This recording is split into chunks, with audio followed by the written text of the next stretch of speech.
In today's video, I'm going to show you how to undo changes in monday.com. First, log in with your credentials.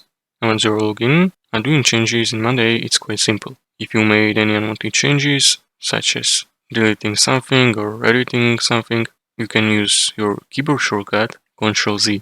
And if you're on the Mac, you can use Command Z to undo your most recent actions. This works for many actions such as moving or editing. If you accidentally delete an item or port, you will see undo button pop up immediately. Click on it to restore item. If you archive or delete an item and need to bring it back, head over to board menu and choose archive items. You can restore the archive items from there, and if you accidentally delete border, monday.com stores deleted borders temporarily. To recover it, go to recycle bin, locate in profile or settings, and from there you can restore deleted border.